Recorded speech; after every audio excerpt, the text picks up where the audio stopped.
کبھی اگر سورہ فاتحہ پر آپ غور کریں جو ہماری نماز کا جزو لازم ہے تو ہم پہلے کہتے ہیں الحمدللہ رب العالمین الرحمن الرحیم مالک یوم الدین ایاک نعبد و ایاک نستعین.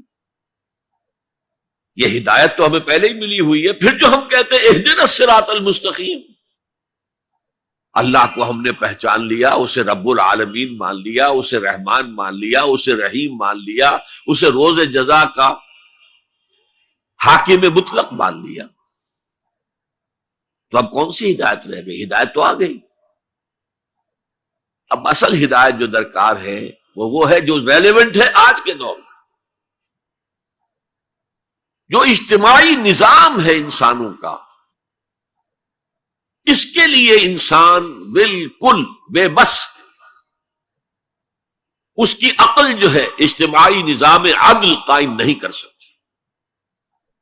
انفرادی طور پر نیکی اور بدی کا علم میرے اور آپ کے نفس کے اندر ودیعت شدہ ہے.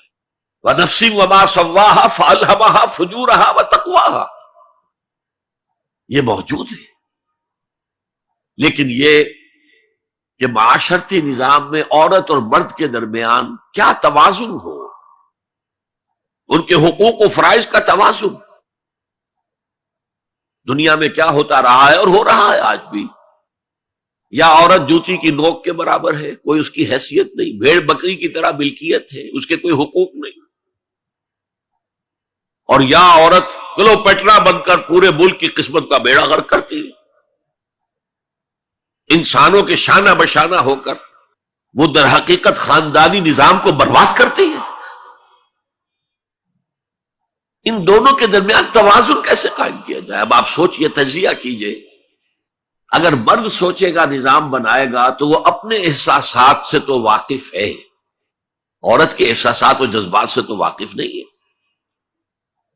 عورت نظام بنائے گی تو وہ اپنے احساس و جذبات سے واقف ہے، وہ مرد کے احساسات و جذبات سے واقف نہیں. یہ عادلانہ نظام وہی ہستی دے سکتی ہے جس نے مرد کو بھی پیدا کیا، عورت کو بھی پیدا کیا. ایک امپلائر امپلائی ریلیشن شپ ہے، کارخانے دار ہے، وہ لوگوں کو رکھتا ہے مزدور. اب جو بھی پروڈکشن ہو رہی ہے، جو نفع ہو رہا ہے، اس میں کتنا حصہ مزدور کا ہونا چاہیے، کتنا سرمایہ دار کا ہونا چاہیے، کون طے کرے گا؟ یا سرمایہ دارانہ نظام بن جائے گا اور مزدور کمر توڑنے والی محنت کرنے کے باوجود زندگی کے بنیادی جو تقاضے ہیں ان کو بھی حاصل نہیں کر سکے گا. میں نے آپ کے ممبئی شہر میں جو اس وقت دیکھا ہے، یہ جو چھوٹے چھوٹے خانے بنے ہوئے کبوتروں کے سے جن میں انسان رہ رہے ہیں اور پوری زندگی ان میں گزارتے ہیں، یہ انسان، جبکہ اونچے اونچے محل موجود ہیں، بڑی بڑی عمارتیں موجود ہیں، ایکڑوں پر پھیلی ہوئی کوٹھیاں موجود ہیں. یہ ہے ننگا کیپٹلسٹک نظام، ننگا اوریم.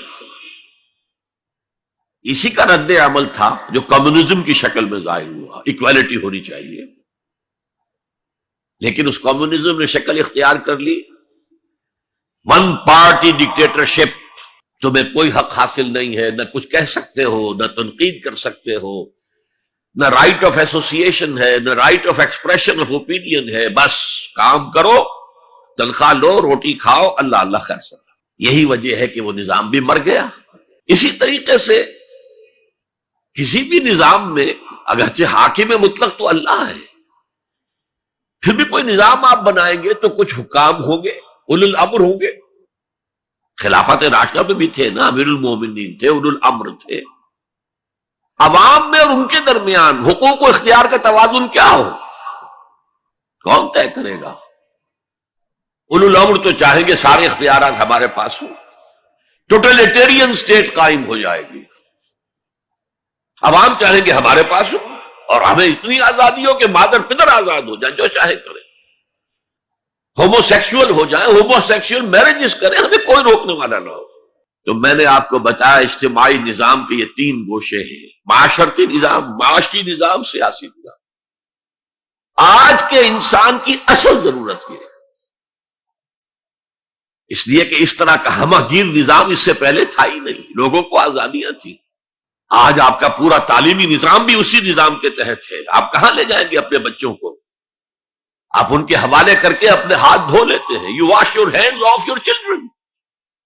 وہ نظام جو چاہے گا بنا دے گا ان کو. گلا تو گھونٹ دیا اہل مدرسہ نے تیرا، کہاں سے آئے صدا لا الہ الا اللہ؟ کیا کریں گے؟ انہیں کہیں کسی تہخانے میں تو بند نہیں کر سکتے.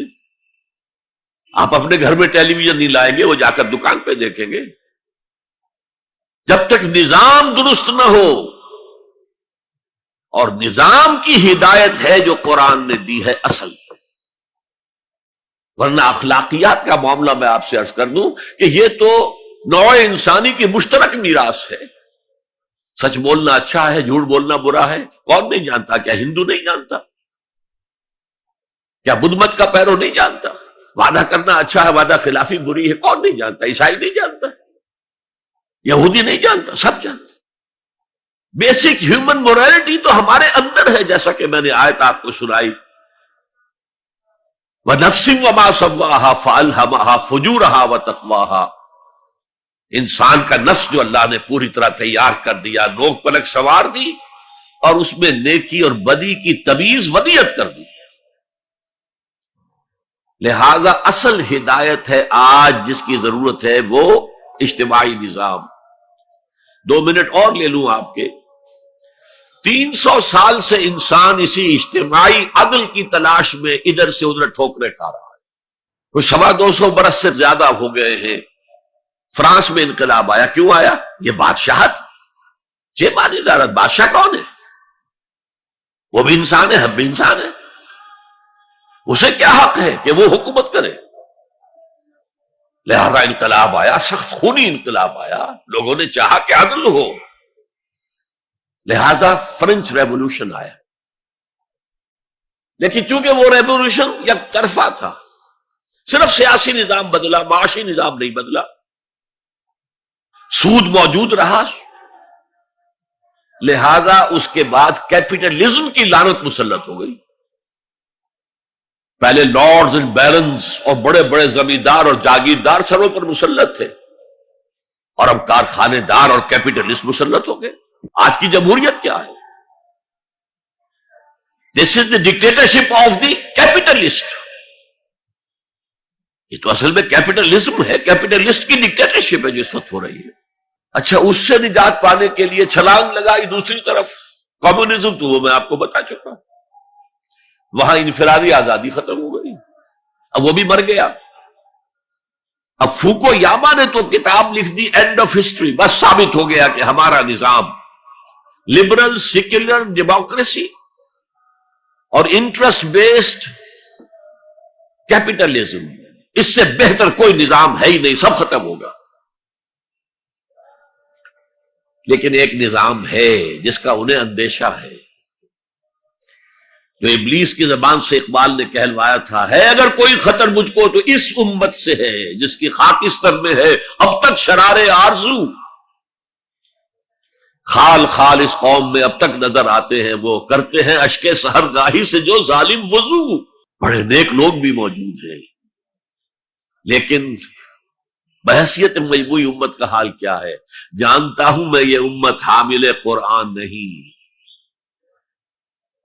جانتا ہوں میں یہ امت حامل قرآن نہیں ہے، وہی سرمایہ داری بندہ مومن کا دین.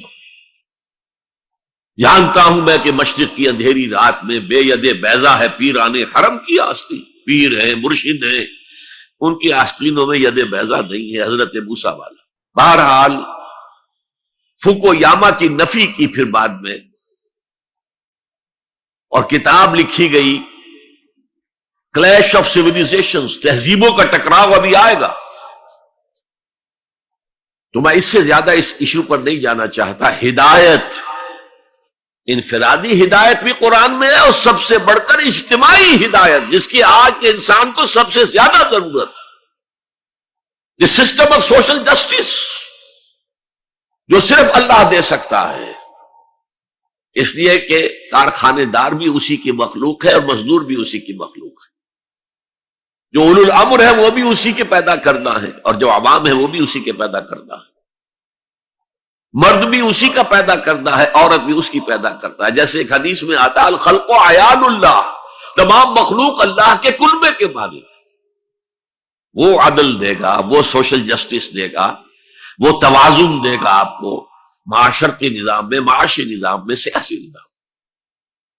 اس کا نتیجہ چوتھا جو نکلے گا رحمت للمومنین، اب وہ رحمت ہوگی آخرت۔